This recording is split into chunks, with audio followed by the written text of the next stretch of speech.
In January 2020, a man named Robert Williams was arrested in his front yard in Detroit, in front of his wife and two young daughters.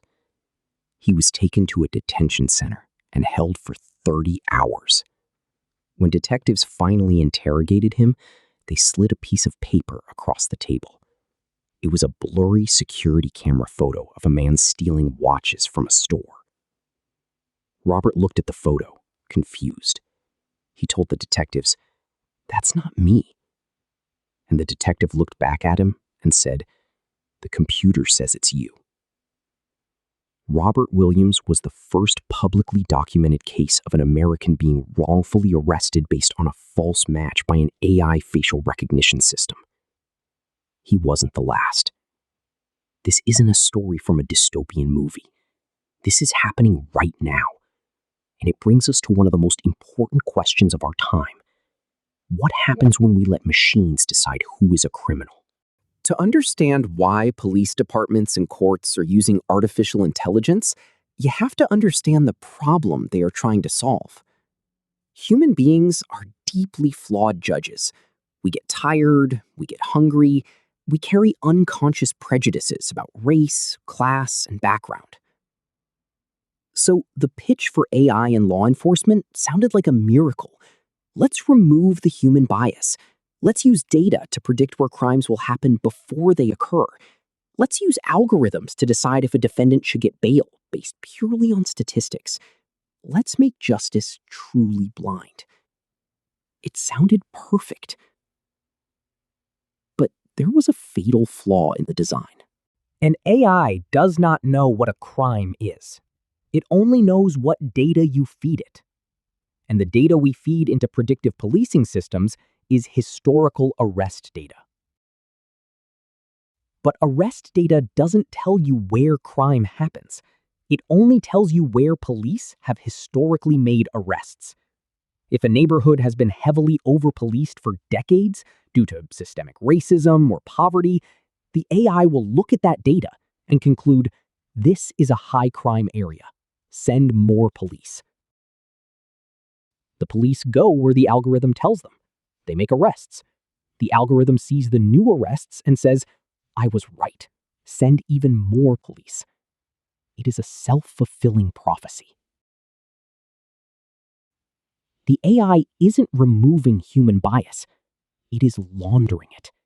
It is taking our historical prejudices and hiding them behind a wall of math, making them look like objective science.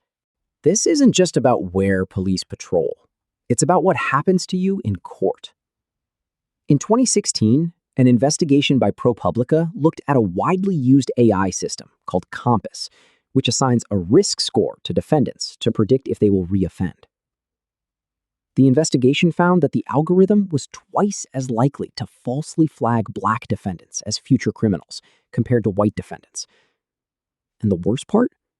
The algorithm wasn't even highly accurate. It was roughly as good at predicting crime as a random person with no criminal justice training. But because the score came from a computer, judges trusted it. They assumed the machine knew something they didn't. There's a profound danger in believing that a machine is smarter than us just because it uses math. When a human judge makes a biased decision, you can question them. You can appeal. You can demand to know their reasoning. But when a private company's algorithm denies you bail, you can't cross-examine the code. The company calls it a trade secret. Justice is not a math equation. It requires context. It requires mercy. It requires an understanding of the human condition that no machine will ever possess. Danger arises when we believe that AI models are delivering certainties, rather than just generating probabilities based on our own flawed past. Robert Williams sued the city of Detroit. His case forced the police department to change how they use facial recognition. He didn't just accept what the machine said, he fought back. And that is what we all must do. We don't need to ban AI. We just need to stop treating it like a god. When an algorithm makes a decision that affects a human life, we must always ask, who is accountable for this? Because the machine will never take responsibility. Only we can do that. So, here is your one thing to do today. The next time someone tells you a decision was data-driven or made by an algorithm, ask them who trained the algorithm. That question is your human advantage. Fear not the AI. If something in this video made you stop and think, that's exactly what this channel is for. Like it, subscribe, and bring someone with you who needs to hear this. See you next time.